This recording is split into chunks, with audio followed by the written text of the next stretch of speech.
Hey, good morning, everybody. Welcome back to Rusty Wrench Restorations. Today we're going to be going over removing track frame assemblies. This is for a 1960 John Deere 430, but it's basically the same concept whether you have a John Deere Lindemann, MC, 40, 420, 430, and probably 440. Really not too much to it. The track frame assembly is basically everything that you see here that's painted yellow, with the exception of the rear sprocket. That's its own thing. So today we're going to go over removing the idler wheel assembly and dropping the track frame assembly from the frame cross members. So I've kind of gone through and already pre-soaked everything with my Croil. I've loosened up some nuts and bolts already. Just for the sake of not making this a drawn-out process. But so basically the first thing to come off is the idler wheel. The thing that pretty much holds this idler wheel on are these two nuts here. These are your adjustment nuts to adjust track tension, right, with the idler springs. We talked about that before, how when I first got this thing, they were just so tight. So I loosened them up. We were able to get the tracks to roll. So basically, one thing I do want to go over here. So these are 1 7/16" nuts that are on here.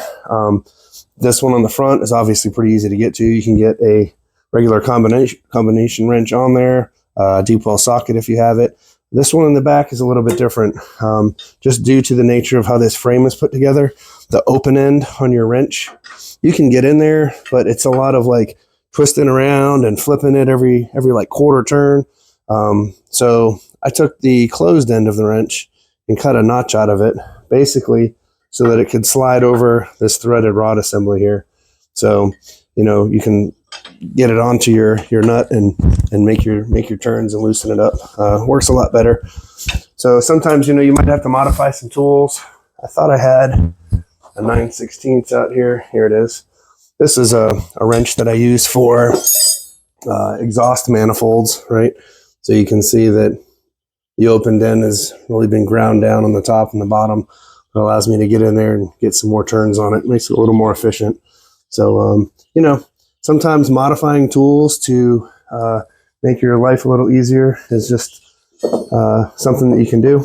So with that being said, let's go ahead and get this idler wheel off. There's 4 cap screws in the front here, which I've already loosened up a little bit. And then there's 4 more back here. And basically these just help hold or clamp the idler wheel brackets onto the frame, right? You don't have to take these all the way apart. You can if you want to. Eventually I'm going to take them apart for cleaning and painting purposes. But they don't need to come apart to get this idler assembly off. Basically, we'll take these 2 front nuts off and the whole assembly will slide right off. So again, like I said, this is going to make it look super easy. I've already gone through and loosened everything up, so it does come apart pretty easy. I assure you, it doesn't come apart that easy on its own. All right, so now that those 2 front nuts are off, there's nothing keeping this wheel from coming off the front anymore. You can see when I pull it, of course, I'm going to call my plier here now. I might need to loosen these up just a little bit more. Let's see here. I came prepared.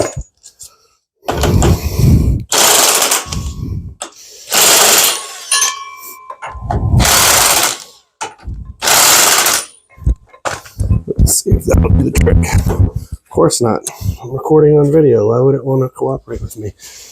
When all else fails, get a crowbar or a bigger hammer, right? All right, let's see if we can't get this thing to move forward a little bit.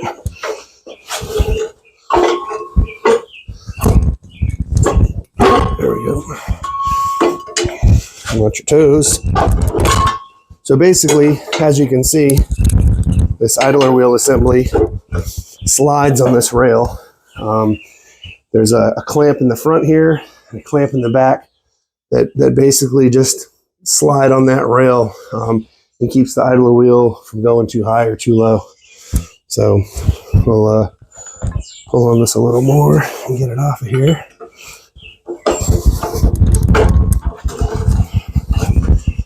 course, I didn't look at this side. The other side came off, or slid, I should say, super easy. And of course, this side wants to fight me. All right. Loosen these up a bit more.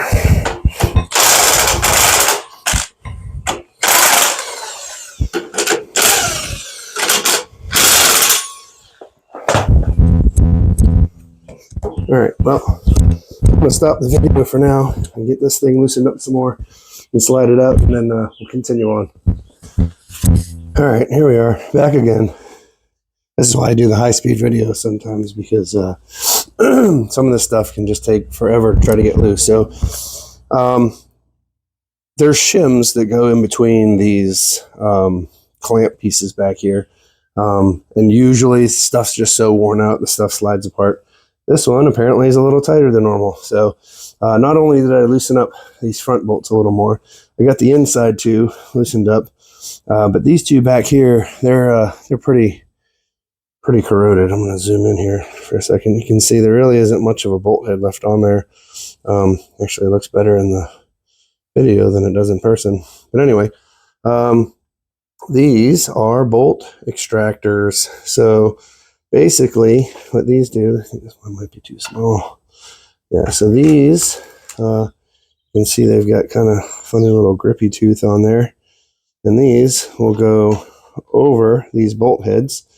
We'll hammer it down, it'll lock in, and then you can use a ratchet. Hopefully the teeth will grab onto that bolt head to get it out. So let me set this back over here for a minute, and let's see if this is going to work.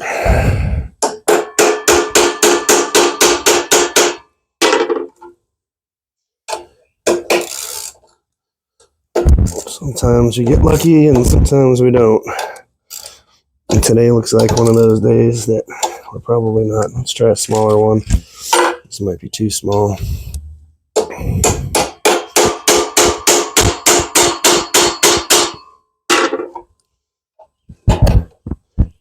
Alright, get me a little bit of a cheater bar here.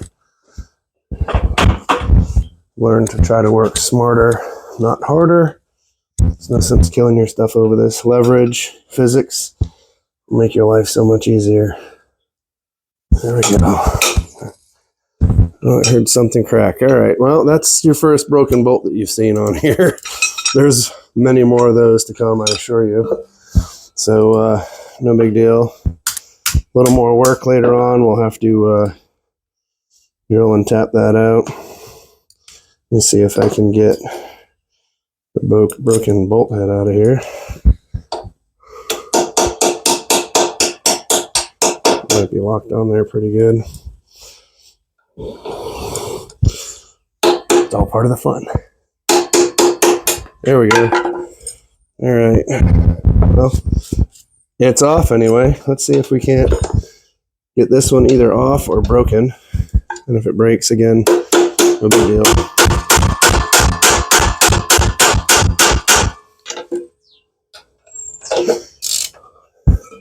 I usually replace all these bolts and nuts and hardware. And we broke that one too. Sweet. Welcome to my fun game of let's see how much hardware we can break. So anyway, this is just punching that bolt head back out of my tool here.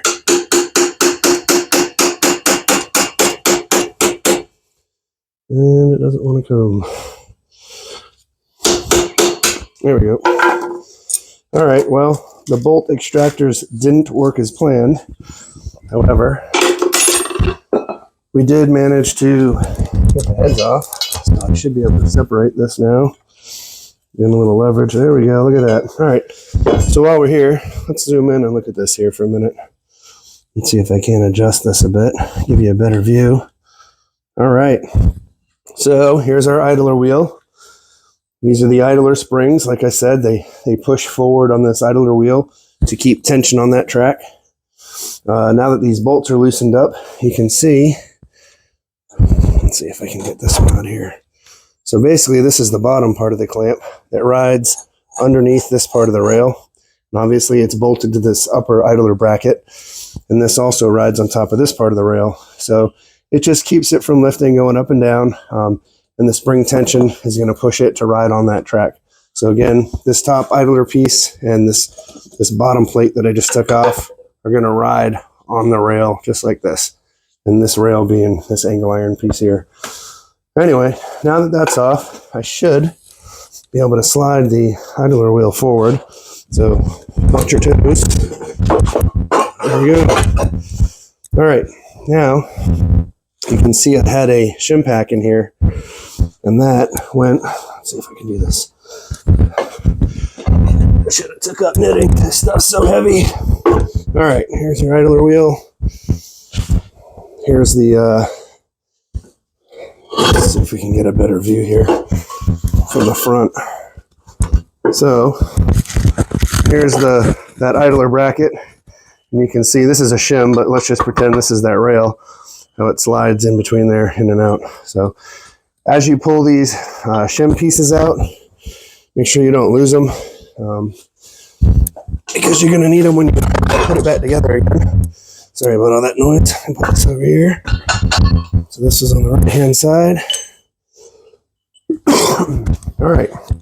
So now that the idler is off, you can see the track frame rail here. It's not too bad, but usually in this section where it rides back and forth constantly, it wears down and becomes thinner. So you get some welding rod and you can build that up. These actually don't look too bad. So someone's been in here and done some work. You can see some diamond plate in here. There's even some on the inside too. Custom. Great. So anyway, these are things that, you know, when you're out buying these, I surely didn't see that, right? So I missed that. Now you can really see it from the front now. You can see how they built up inside there. So we'll see. The idler wheel's not touching, but so here's a good shot of the one of the idler wheels. Again, this just rides on those rails of the track, like we talked about, like a train. So, all right. Well, moving on. The next thing we're going to do is we're going to remove this track frame assembly from the crossbars. That's these two green parts here. I made a nice little pointer stick, so let's see if we can use that. So anyway, this track frame assembly is held on to these crossbars in the front and the back by means of these caps, or brackets with cap screws. This is the one in the last video I had a hard time getting out. So basically what we're going to do, there's 8 on each side. I usually take out the front ones and the back ones completely, and then I can use the inside ones to act as a jack to lower, basically bring this whole track frame assembly down. And you can see here, sorry about moving around so much, but here's my idler wheels. I've got some 2x8s underneath, got about 3/4 of an inch of gap there. So as I loosen these bolts, this whole frame assembly is going to come down and sit on this wood. And then once it's there, I can basically just roll this assembly out. Got some little ramp ends on there. You don't have to get that sophisticated, but anyway, that's the next thing we're going to take apart. Before I do take that apart, I want to show you something. So typically, I use my 90-degree grinder with a cutoff wheel, and I'll mark this cross member where it is on the bracket on both sides, right? And that'll let me know, I'll mark it back here also, on the back, outer and inner. That'll let me know the position that these were in originally.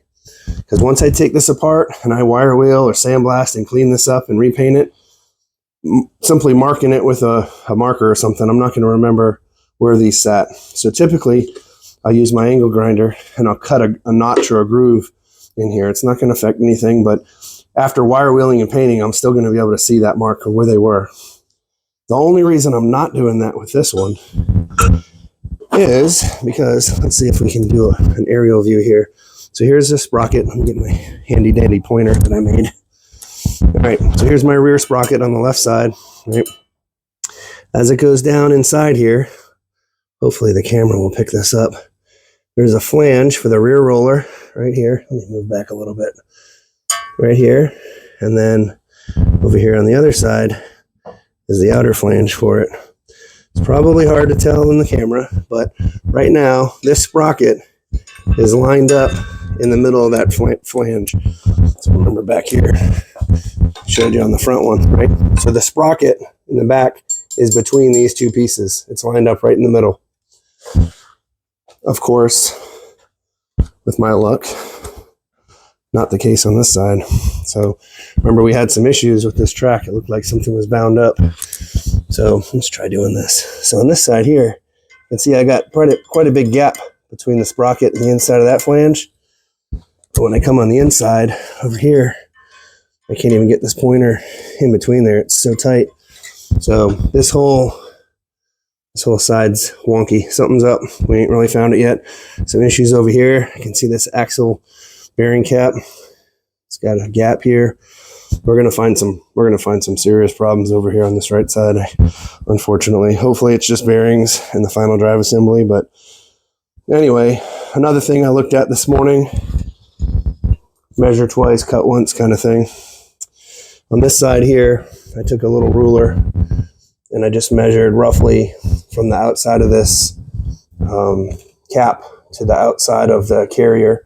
Not that it matters what the measurement is. I'm just showing you with this T-piece right now, how you can see that one and this one are about the same, right? So we're like 2.5 millimeters. But anyway, not that we're in Canada or anything. Do have some Canadian viewers though, so appreciate that. But anyway, what I'm getting at is when I get over to this side, I haven't changed the measurement on this ruler here. But when I put it on here, I've got about an 1/8 inch gap. I know it's going to be hard to see in the camera. 1/8 inch different from the other side. And then this one in the back here, it's like 1/4 inch difference. It's a big difference there, right? So again, these track frame assemblies, the yellow part on both sides, aren't properly set. And what happens is that's what aligns your track, your idler wheel, all the way back to your sprocket, right? So if these track frame assemblies aren't properly measured out and aligned on the cross members here, it can really throw off your track alignment. It'll give you premature track and rail wear, and it increases your chances of throwing a track or having the track fall off. So with that being said, we'll go ahead and start removing this thing. There is a picture here in the book. I highly recommend that you get a parts and owner's manual, no matter what tractor you have. But here's kind of what I'm talking about. This is a aerial view, right? Here's the seat. And the flanges, these two flanges here, are my axle flanges, right? And then these bars that go across are the two green cross members. This one here, hey, I lost my good pointer. You have to deal with my fingers. Anyway, so basically what this procedure is telling you is you put a straight edge on the face of those flanges and you measure 6 7/16 inches out, and that'll let you know where to make your marks on the ends of these cross members. There's supposed to be a chisel mark in here. In fact, when we take this off, I grind the paint off, we'll probably see it, but it's there from the factory. But anyway, because these are different on both sides, and I don't know which side is correct. This one might be right, it might be wrong. This one might be right, it might be wrong. I don't know. But I know there's issues on this side, so I'm sure this is the one that's jacked up. But anyway, we're going to go back to OEM spec, and when we reassemble the whole track frame assemblies, we're going to measure out from that flange before we put them on. Now, just because of the nature of how my luck works, right? If it wasn't for bad luck, I wouldn't have any. I'm going to forget to do that, and I'm going to install the sprockets on both sides, and then I'm going to go put the track frame assemblies on and realize that I didn't take my measurements, so I'm going to have to take the sprockets back off. So little foreshadowing there. Even though I already know about it now, I'll forget about it, and I'm sure I'll make that mistake in the end. So, all right, let's get to removing track frame assemblies. All right, here we go. We're going to remove the left-hand track frame, 1 1/16 inch for the bolt heads, 1 1/16 inch. Like I said, I already got this front one out. That was the one I had issues with the other day. But I take the front ones out and the back ones out, and then I'll just gradually loosen these inside ones to lower the track assembly down onto my wood. So let's see if we can't break some more stuff.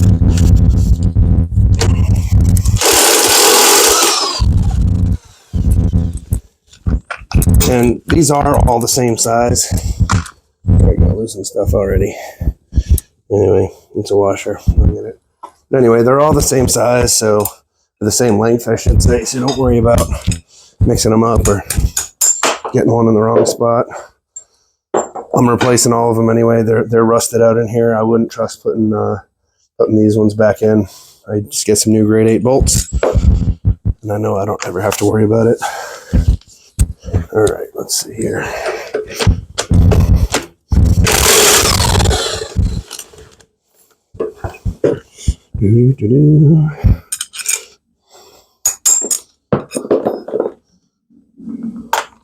Tools and their uses, right?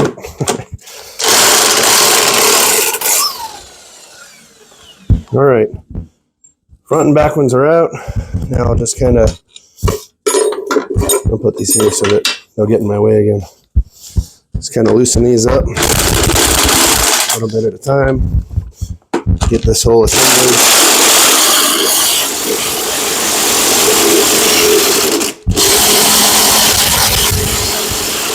Get this whole assembly to drop down. Great.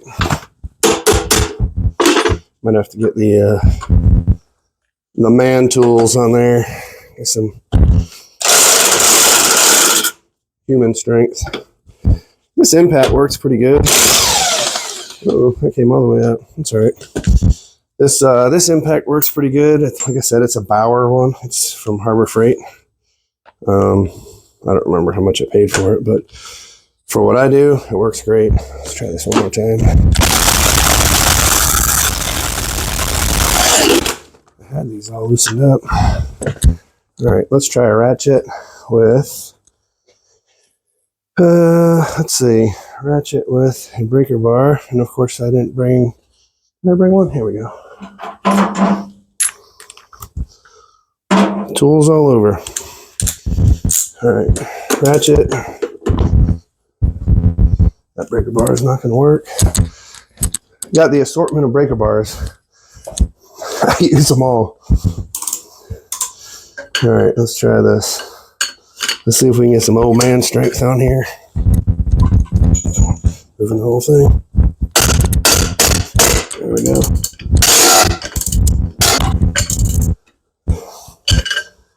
All right, good deal. Now we should be able to get it dropped down.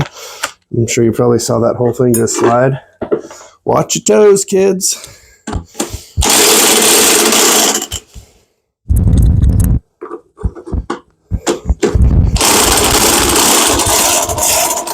See it dropping down. This one's probably going to come all the way out and drop, which is all right. Whoa, easy cowboy.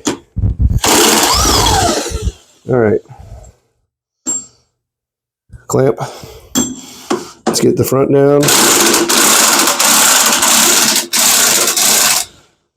All right, yeah, I need that still.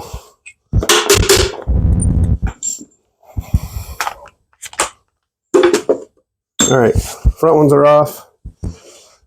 One of the back ones is off. You got one bolt left. Make sure you don't have anything underneath here. It's almost sitting down on it anyway, but drop it down. There you go. All right, so now my track frame assembly is free from the crawler. One thing I did forget to mention, on the other side, obviously I still have the track frame with the idler and everything. I have my floor jack underneath that side to keep the whole thing from flipping over. It shouldn't. It's on cribbing. It's usually pretty stable, but safety first, right? So make sure you kind of think ahead on those things.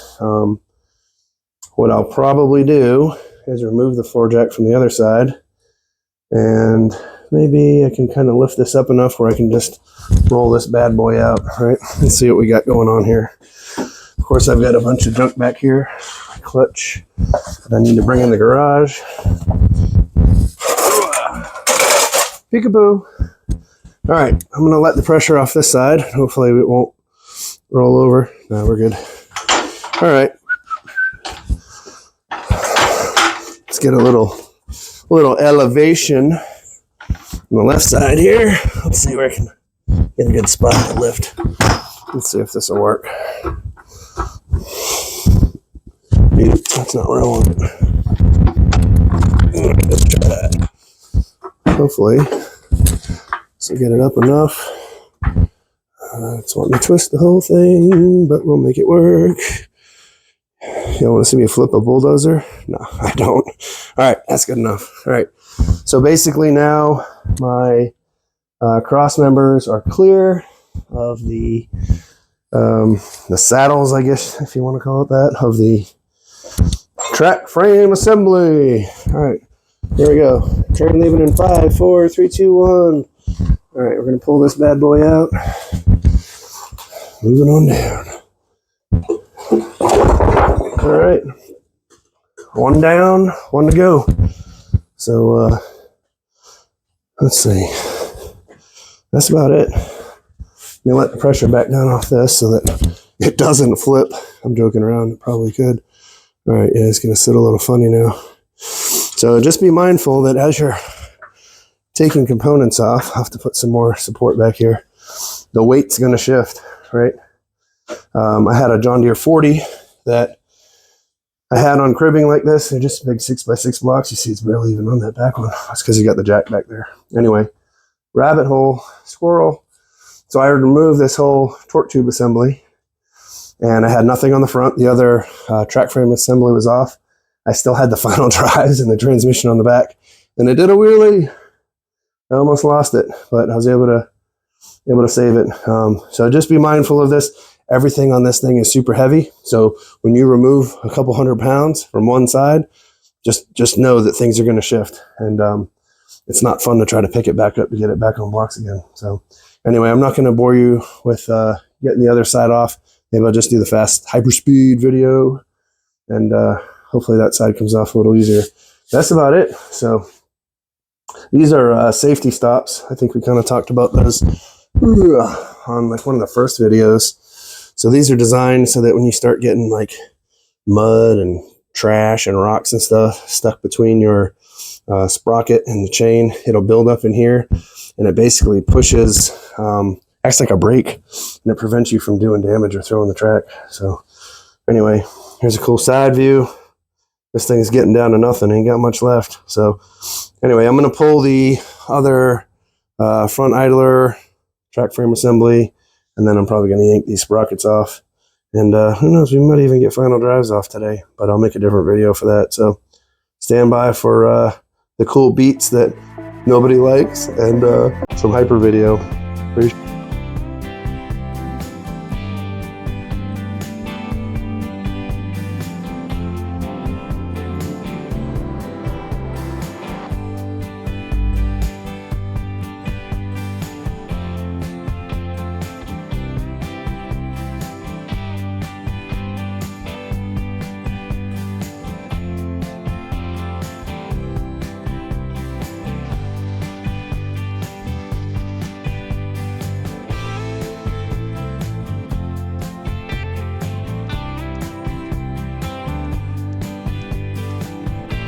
Alrighty, well, that's pretty much it.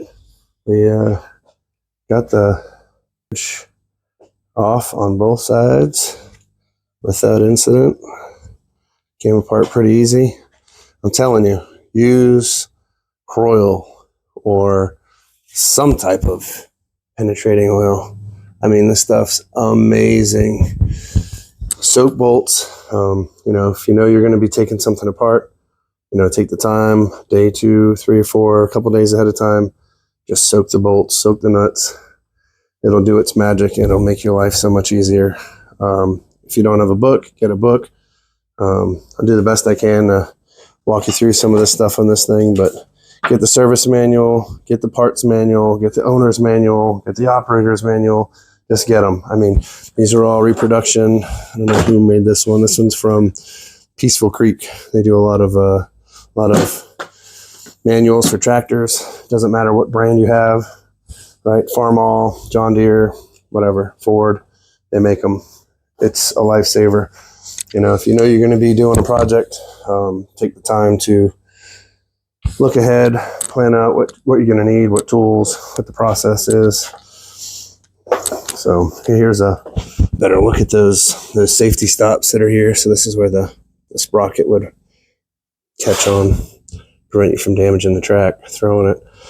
But because I don't use this for work, I'm going to cut these off.